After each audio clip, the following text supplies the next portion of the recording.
Құрметті оқырмандар, каналыма қош келдіңіздер.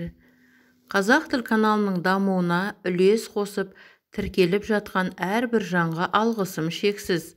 Шаңырақтарыңыз берекелі болсын.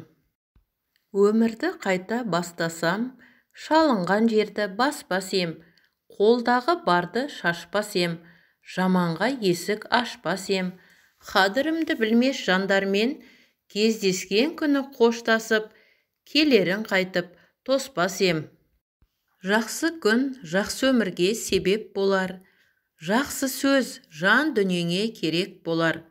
Жаныңызда жақсы адамдар жүрсе егер, жақсының сөзі жанға медет болар.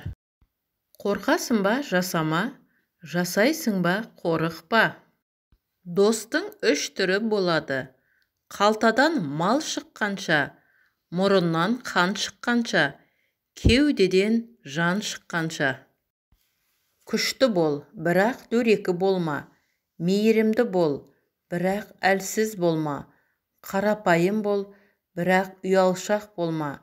Намысты бол, бірақ тәкаппар болма. Шыдамды бол, бірақ аңқау болма. Жұмсақ бол, бірақ бағынышты болма. Қатты бол, бірақ қатыгез болма. Біреуге еліктеуді доғар. Сен тұлғасың.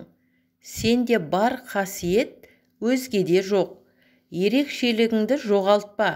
Қоғамға жағамын деп өз болмысыңды өзгертпе.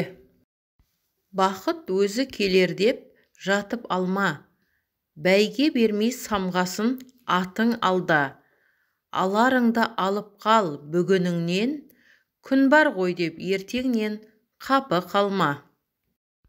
Адамның түбіне жететін ұрлық, адамды қасиетінен айыратын өтірік, адамды ақылынан адастыратын көре алмаушылық, адамды ағайыннан айыратын өсек, сау адамды ауру ететін тіл мен көз.